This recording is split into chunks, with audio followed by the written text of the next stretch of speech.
Perairan tawar merupakan salah satu penyangga kehidupan dunia. Pada tahun 2024, di Indonesia sudah ada 84.000 desa yang berbatasan langsung dengan sungai.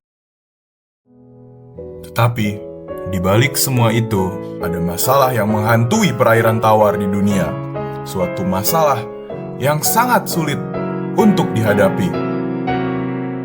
Maka dari itu, perkenalkan, kami dari kelompok R, Kimia Umum kelas SS24. saya Mirko. Saya Raisa. Saya Reisha. Dan saya Rashi, dan pada kali ini kita bakal membahas soal cemaran bakteri pada sumber air terutama sungai dan danau dan cara menanganinya. Tahu nggak kalau misalkan sumber air itu dapat menurun kualitasnya jika tercemar oleh bakteri patogen? Bakteri patogen merupakan bakteri yang menyebabkan penyakit pada manusia ataupun hewan. Selain itu, bakteri ini juga dapat terjadi karena adanya limbah industri, limbah rumah tangga, ataupun kotoran manusia dan hewan. Contoh dari bakteri ini seperti yang kita tahu adalah bakteri E. coli ataupun Salmonella. Ada karakteristik ataupun parameter untuk menilai apakah danau atau sungai itu tercemar, yaitu dari sisi kimianya, kemudian biologisnya, dan juga fisiknya.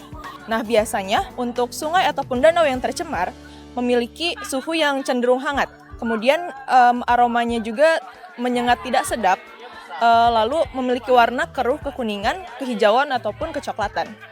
Kemudian dari sisi biologisnya, biasanya sungai ataupun danau yang tercemar akan mengandung bakteri E. coli dan juga mikropatogen lainnya.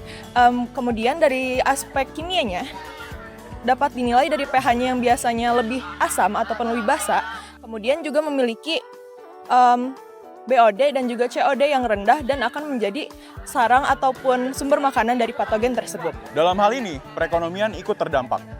1. Dari penanganan limbah secara langsungnya. Tentunya penanganan limbah di sungai ini memerlukan biaya langsung yang terjun dari pemerintah. Lalu dari penanganan kesehatan para makhluk hidup dan juga dari ketahanan pangan yang terdampak akibat irigasi yang langsung berkontak dengan sungai yang tercemar ini. Untuk melakukan penanganan terhadap pencemaran air yang terjadi, terdapat beberapa hal yang dapat kita lakukan. Yang pertama adalah mengelola sumber limbah yang kita miliki sebelum kita buang ke tempat pembuangan air. Kemudian kita juga bisa memperbaiki sistem sanitasi yang ada. Pencemaran air yang ada tidak selalu disebabkan oleh banyaknya limbah yang ada, tetapi karena sistem saluran air yang kurang baik. Dan terakhir, yaitu disinfeksi dan pengawasan kualitas air.